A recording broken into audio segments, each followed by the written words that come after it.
E po duhet thënë, kënaqësi e madhe, sot fest, mirë që s'kemi ndonjë gjë kështu për të pirë, po kemi se kafe do mjaftuar.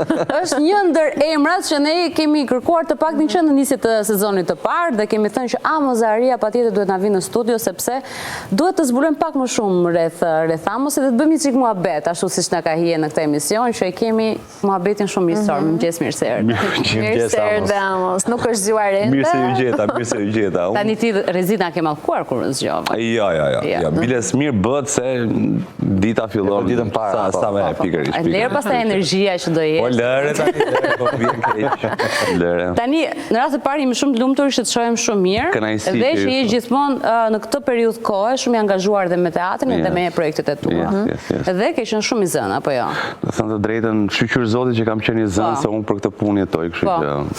Me këtë punë merr. Vjen direkt nga suksesi i shfaqjes së fundit. 15 ditë prilli ishte një dramatizim nga libri Anisa Markarian, është një libër që flet për komunizmin dhe janë 15 ditët e fundit komunizmit. Ishte një shfaqje shumë sfiduese, sepse nuk pati një diagram normale si ka çdo shfaqje që ka një fillim, një zhvillim dhe një fund, po ishin 15 ditë të marra edhe të bashkuara me njëra tjetrën dhe ne si aktor duhet bënim punën e 50 aktorëve. Për shembull, unë personalisht kam interpretuar 7 personazhe. Pra, atë do të pyesë, sepse kam parë që ju keni dalë keni thënë që unë kam kaq personazhe dhe secili nga ju kishte shumë personazhe. Shumë sfiduese, jashtëzakonisht sfiduese, edhe për nga ana e teknikalitetit, domethënë se sa dilje nga skena duhet shkoje të vishje një palroba të tjera, të dilte koha, të dilte koha. Sprint ju gjithkohë. Sprint gjithkohë, domethënë. Ishte adrenalin ndryshe nga shfaqjet e tua të tjera, le të themi, sepse këta ndjen aktori, jo ai që e shikon, ai thjesht çdo shfaqje më beso është një adrenalin vete, se gjithmonë do bësh diçka ndryshe, gjithmonë je dikush tjetër, gjithmonë ke sfida të reja,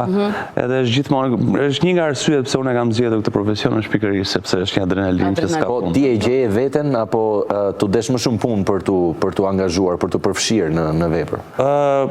Është detyrë e çdo aktori në fakt që të futet në lëkurën e personazhit dhe pastaj sido që ti çdo karakter që ti sjell qoftë në film, qoftë teatr, diçka nga vetja jote si aktor do dali. Kështu që e vështirë është të gjesh ngjyrime, domethënë se si të kalosh nga një personazh tek tjetri dhe njëkohësisht ti është edhe interesant, po edhe ndryshe një rol nga tjetri. Si Amos personalisht, Boeing do e shikoja edhe 20 herë të tjera përveç 5 herëve që e kam parë. Teatrin apo filmin? Të dyja. Domethënë kam parë 3 herë teatrin dhe 2 herë. Faleminderit shumë, fakt ka qenë një nga shfaqjet që ka krijuar Jehon, po themi pas 1976, domethënë ajo mbase mban mendin e dytë për nga Jehona që ka krijuar. Ishte një grup shumë i mirë, ishte një kas shumë i mirë aktorë, sepse unë, Rudina, Agenti dhe Alesja jemi shumë miqe edhe jashtë. Edhe kjo ka ndihmuar shumë që shfaqja të merrte atë dimensione orteke. Edhe kimia juaj në skenë duket, kjo është e pashmangshme. Po qoftë unë do kisha mundësi të zgjidhja midis filmit dhe shfaqjes, do zgjidhja gjithmonë shfaqjen. Sepse kishte më shumë energji, gjërat ndodhin aty për aty. Nuk e di se si mund të ngrihet Robista, do të e fundit ngrihet edhe qesh shumë energji. Sa herë që kam parë shfaqjen teatr, ore si nuk ngatrojnë njërë të futen pa dashje në skenë, se ishte në 100 sekondi që duhet futesh në... Edhe ngatrojnë.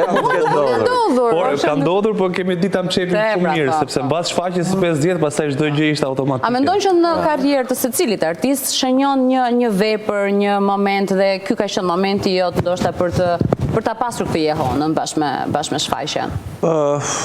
Atë në fund fare gjykon si thua publiku se çfarë esën shumë mirë. Një impresioni ti e ke marrë? Impresionin nuk kam marrë dhe unë kam shumë afeksion për atë lloj shfaqje dhe mund të them që nga roli në teatr është një nga rolet e komedisë, për sa i përket zhanrit të komedisë që mua më ka shijuar pafundësisht. Sa shfaqje u bën gjithsej?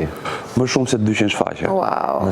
Më shumë se 200 shfaqje dhe për shkak të pandemisë në fakt ndaloi gjithë rrugtimi. Do ta riktheni kam përshtypjen? Pastaj kjo është çështje më shumë teknikalitete sepse duhet bashkuar me regjizorin, me Kiço London që ka bërë një punë të jashtëzakonshme.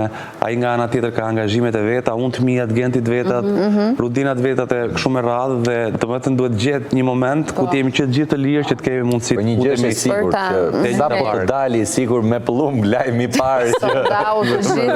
Po, 3 bileta janë direkt, për shumë. Në fakt ka njerëz që kanë parë dhe mbi 10 herë shfaqjen edhe prapë do ta kisha parë prapë. Po, sigurisht. Mua më vjen shumë keq që nuk kam pas mundësi unë ta shoh atë shfaqje sepse një gjë është ti je brenda në skenë të tani gjë është. Ama ke parë filmin? E kam parë filmin, më ka shijuar shumë, po prapë me shfaqje nuk e vë.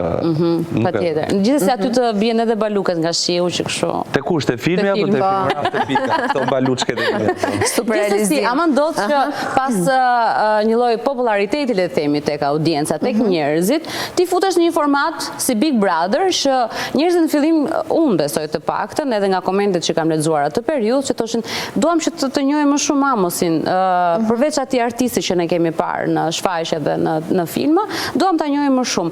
Aman rrugës, jo të gjithë përshtaten me humorin tënd, me tipin tënd dhe pati shumë kritika. Si i peti këtë? Po çfarë them unë shpejt. Shive, një para punës ai është një spektakël. Dhe shumë njerëz mund thonë që gjithë secili prej nesh do nxjerrë aty ngjyrime nga vetja. Patjetër që do i nxjerrësh sepse dikush tjetër nuk mund bëhesh. Ama ki parasysh që janë disa rrethana të jashtëzakonshme. Dhe këto rrethana janë për shembull që ti e ke gjithmonë kamerën përpara atij dhe nuk kjo është e para. E dyta është që je rrethuar nga njerëz të cilët ti nuk i zgjedh. Në jetën tënde ti zgjedh njerëz me të cilët ke dëshirë të rish. Ti duhet të durosh. Sepse krijon kimi me ca njerëz të cilët përshtatet biseda. Ti nje vetëm Oltën? Nga jashtë, se mbaj mend tash se kanë kaluar, u bën 3 vite më duket.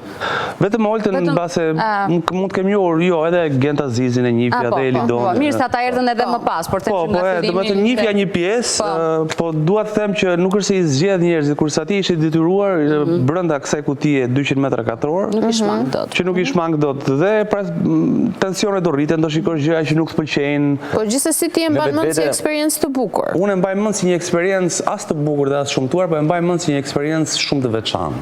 Që vërteta sepse është